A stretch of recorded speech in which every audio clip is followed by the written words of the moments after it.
lurks in dark places, nor destruction that tastes like day. The time of just one. When I look at where I'm coming from, I know I'm blessed, and I close my eyes and smile. Sometimes I feel like the richest man in Babylon, and I've done my best, so everything's alright inside. Every morning I rise, I stare at the sun. I know it is a blessing, so when the evening comes, I lift up my eyes to this, I'm blessed, oh man. With my two hands in the air as far as I can. As far as I can. Hey everybody, what's up? Welcome to another episode of Better Future Conversations.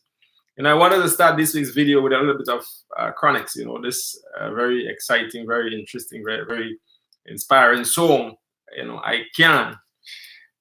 So my friends, Better Future Conversation, as you know, is a financial literacy project geared towards empowering you to realize your financial goals, including to becoming financially independent.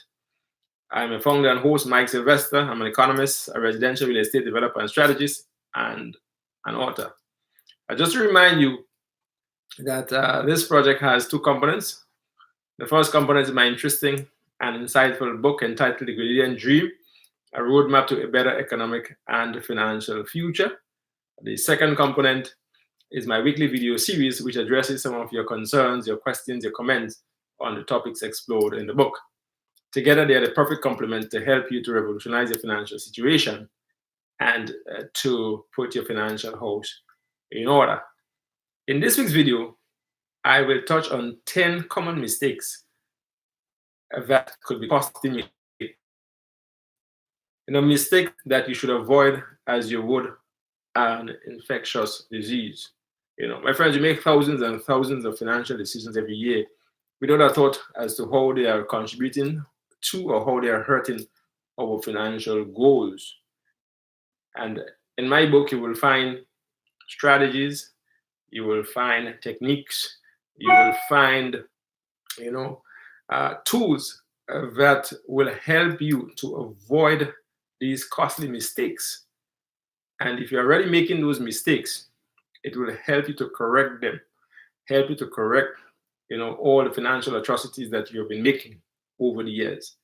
So my friends, without further ado, number one, not knowing how your money is being spent. As I said, we make thousands and thousands of financial decisions, every year. And if we are making so without a plan or without a structure in place, then we are effectively spinning top in mud. As you said, if you don't have a plan, you are effectively planning to fail. The good news is that with technology, it's so much easier to prepare a budget, to track your finances, to monitor progress against, your goals and so on. You don't have to resort to a notepad and a pen and trying to keep track of every expense that you incur. It is so much easier. It's as easy as walking and chewing gum. And my book will point you in the right direction, point you in terms of these strategies and these tools that you can use to help you to better manage your financial situation. Number two is trying to keep up with the Joneses, living above your means. And this is perhaps one of the biggest money mistakes of all times, And, we want to have the latest and the most expensive in everything, wanting the best things. But it's sometimes, a case of trying to keep up with the Joneses, trying to, impress our friends or trying to impress our neighbors and so on and so forth. And, we do all of this and it's this front or this facade. And, it masks significant underlying financial issues that we are not addressing. For instance, like having a emergency fund in place or preparing for retirement and so on and so forth. And as one friend puts it, we are as though we are in this competition to try to see who can mask poverty the best. And when we are in this situation where We have this front, but our finances are really on a nice edge. It's a very significant and difficult problem, and we have to see how best we can realign and make sure that our spending is line our financial goals and that we are living within our means and so on and so forth. My book will help you. My book will point you in the right direction in terms of how you can enjoy a decent standard of living and at the same time do so within your means. Number 3, paying yourself first. A lot of people save what's left, after paying all the bills. There's nothing wrong with wanting to pay your bills on time. There's nothing wrong with paying all your bills. But as Warren Buffett, one of the wealthiest men in America, advised, spend what's left after saving, and not the other way around. In other words, make saving your number 1 priority expenditure. Number 4, improper use of credit cards. This is another common mistake. Credit card companies are probably making a killing, from our lack of financial education. And I'm sure many of us would have, at some point in our life, would have had some problems associated with credit card use. At one time I vowed that I would never use another credit card. I would never have another credit card. Nowadays, it's even impossible to even do that because a lot of these companies, like hotels and rental companies and even online stores, are requiring that you have a credit card to be able to do business with them, and so it's impossible to not have a credit card. So if getting a credit card is inevitable, I would advise that I think in your best interest to understand how you can use it sensibly, understand how you can use it to avoid some of the exorbitant fees and interest and other charges that are usually associated with use. Number 5 is overspending on housing. And for someone who is renting, the problem is usually paying too much of your income for the apartment you currently occupy. And there's nothing wrong with wanting a nice apartment. There's nothing wrong with wanting to live in a certain neighborhood or in a certain place. The issue is when all of your monies are going into these things. If housing is occupying, rent is occupying 60-70% of your income, then that's a problem. Especially if at the end of the day you have nothing to save or nothing to invest, and so it require you to realign your spending in line with your goals. The other aspect of that, of course, is buying or building a house that far exceeds one's requirements. And there are 2 problems with this. The first problem is that it ties up a large part of your income for a very long time. So imagine you have a 30-year mortgage. It means that a significant portion or the lion's share of your income will be tied up for 30 years. And to the extent that your income does not increase significantly over time, it means that as the expenses increase over time, it means that you are digging yourself deeper and deeper into a hole. So that's a big part. The second part of that, of course, is not considering the full cost of owning a home.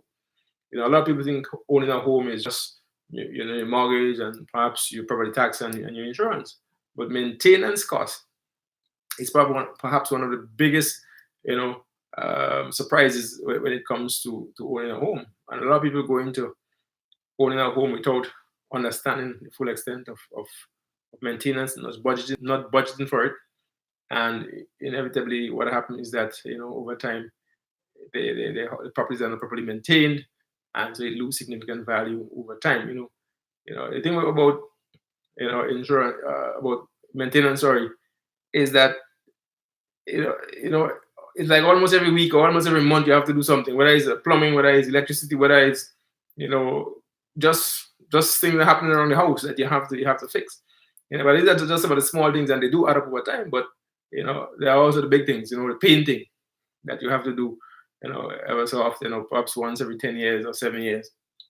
You have issues, for instance, of tires and so popping that you have to fix. You might have a sewer problem that may arise. You might have a leak, that could flood your entire apartment or your entire house, and then it creates a significant problem for you. So these are important consideration in terms of when you considering housing, and of course my book tells you a lot about how to go about, making sure that you make the best use of those decisions. Number 6 is making buying decisions without considering the full costs. I just gave the example of the house. Buying a vehicle is also another such decision where people fail to consider the full cost of that decision.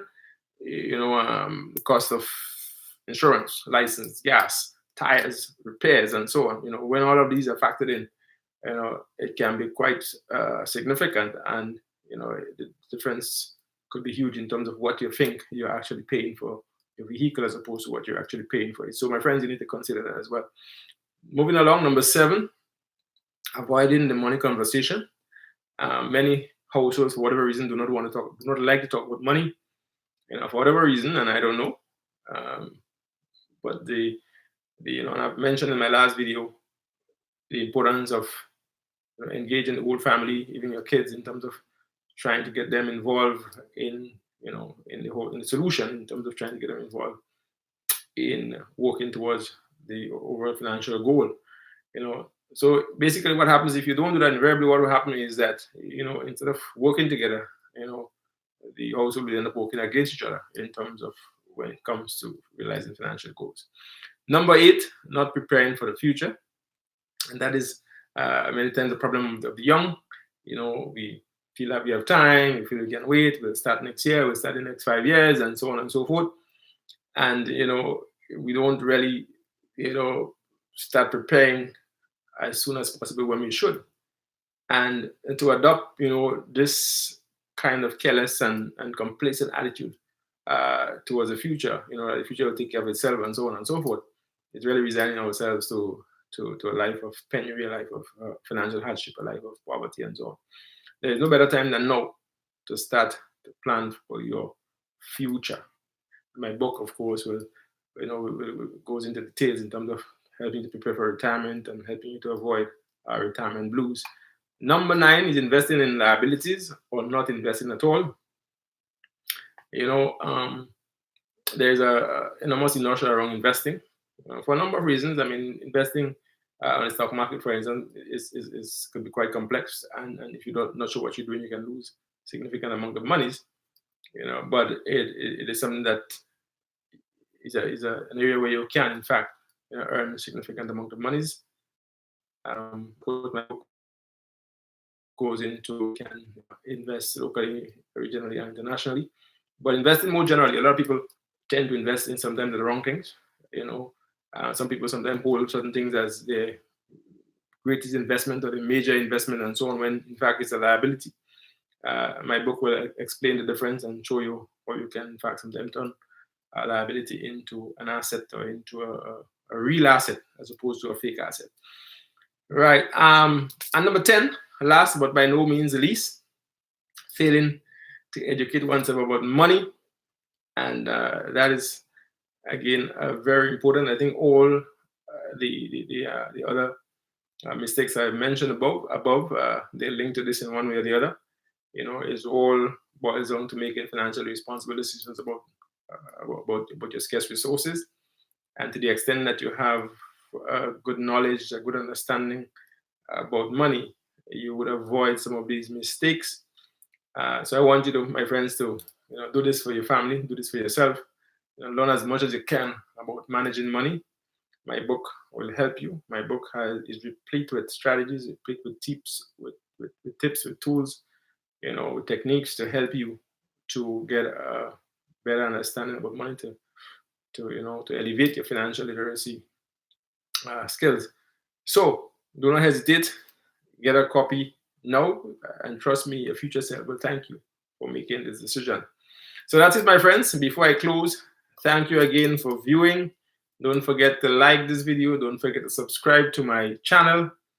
And most importantly, get your copy of The Grenadian Dream before the offer expires. The offer expires this week. So if you wait, you will more than likely face a very much higher price, for this very important book. So my friends, don't delay. Act now and get a copy of The Grenadian Dream and take charge of your financial future. See you next week for another video. I will end as I began with a bit of chronic, and then we'll take it from there.